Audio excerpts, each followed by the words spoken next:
My apologies for everybody who's tuned into a 5-second video, and this is what I wanted to show, and I'm trying to figure out why the rest of that video was cut short. But this is the Hudson valve I was talking about, and I've been testing it. It has the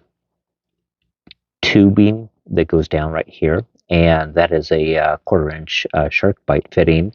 And I've got a previous video that shows how I put this all together, and it's right out of the box, and it's fairly simple, along with the shutoff valve there. The replenishment nutrients and water are being fed from a 3.5 gallon bucket that is about 40 inches above the height of the AeroGarden. And so far, in comparison,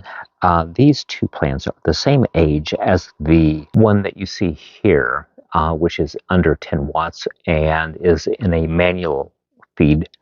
AeroGarden sprout, and this is under a 10-watt light, so the other pepper plants I just showed you are under 50 watts.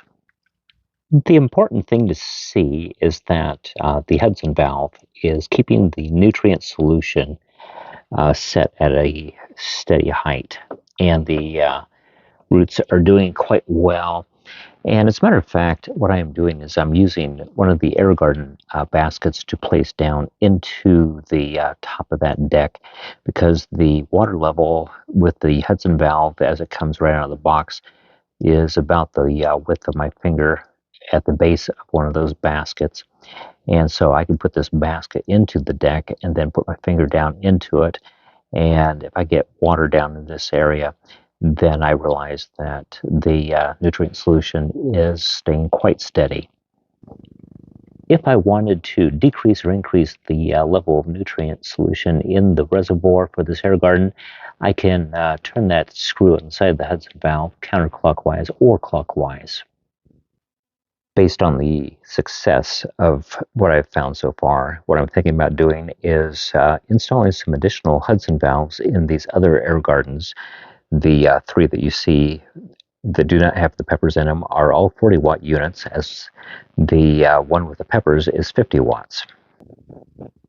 This quick snack cucumber plant is going to be a nice one to put into one of those gardens, because with the Hudson valve, it should take care of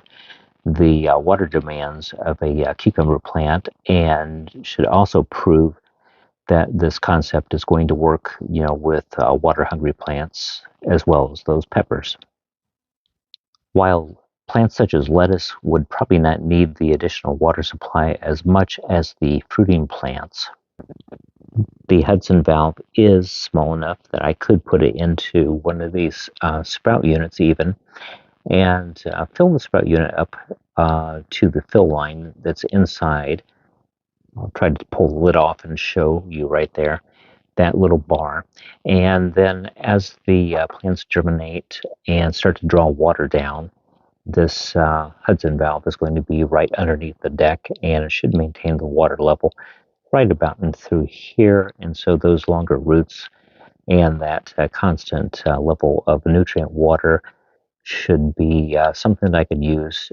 for example, if I were going on vacation and wanted to make sure that my larger plants under the sprouts would have enough nutrient solution for their life until I move them. There are other Hudson valves that are out there on the market, such as the shinier one that you see on the right, and that is a 1/2 inch. And while that would not be the best solution for an AeroGarden, it would be fairly handy for passive hydroponics, such as a crack key style static level hydroponic solution for plants. And in addition to gardening, I will probably be using this system to do things such as cloning for houseplants, because it's super easy just to cut the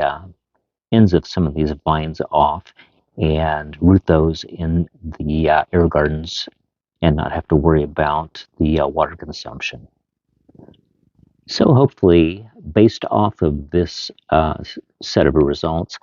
you'll see why I'm going to expand the use of the Hudson valve in my AeroGardens, and also we'll be able to let you know how I put this together from my previous video